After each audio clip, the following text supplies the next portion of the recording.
간증이 은혜가 되는 것은 아마도 그 사람의 경험담이기 때문일 것입니다. 꾸며낸 이야기가 아니라 직접 겪은 것이기에 남의 일 같지 않습니다. 그런 의미에서 베드로서는 특별한 성경입니다. 물론 이 책 또한 하나님의 감동으로 기록된 것임은 분명합니다.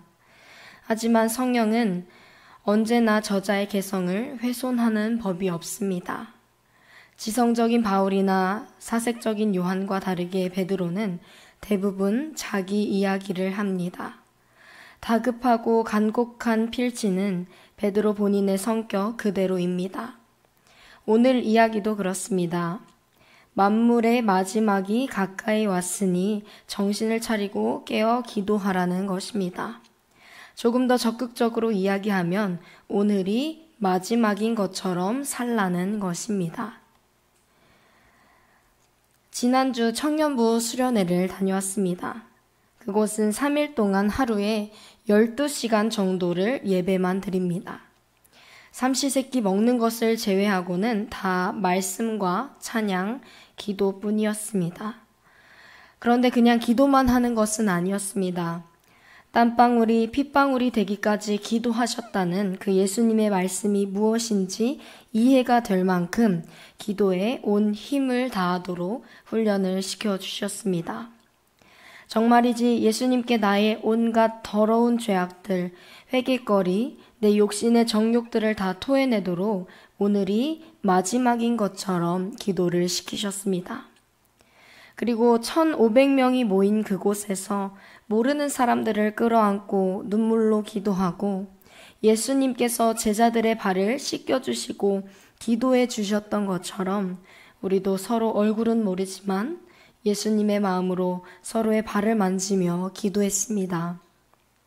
그때 예수님이 제 발을 직접 만져주시고 기도해 주시는 것 같은 은혜를 체험했습니다.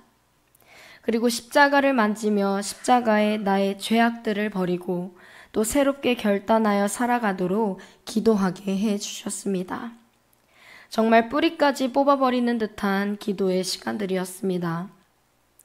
다른 수련회들은 기도를 시작하려고 하면 끝이 나서 아쉬웠는데 그곳은 언제 끝날까? 이만하면 되지 않을까? 그만 쉬고 싶다 이런 생각이 들 정도로 멈추지 말고 부르짖어 기도하라고 계속해서 권면하셨습니다. 그때 우리 청년부는 정말 오늘이 마지막인 것처럼 주님께 예배를 올려드렸습니다. 예수님께서는 잡히시기 전날 밤에 제자들을 이끌고 겟세마네로 올라가셨습니다. 그리고 함께 기도할 것을 명령하셨습니다. 그러나 우리가 아는 대로 베드로는요, 예수님의 거듭되는 부탁에도 잠에 들고 말았습니다. 그가 너무 피곤해서 그랬을까요?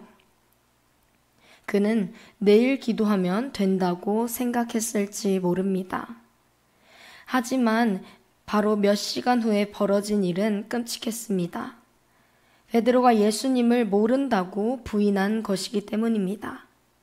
아마 인생에 지우개가 있다면 깨끗이 지우고 싶은 사건이었을지도 모릅니다. 베드로가 우리에게 호소하는 게 무엇이겠습니까? 내가 기도하지 못한 것은 그것으로 끝나지 않고 예수님을 부인하는 결과로까지 이어졌습니다. 그러니 제발 나처럼 실수하지 마십시오. 기도는 내일이 아니라 오늘 해야 합니다.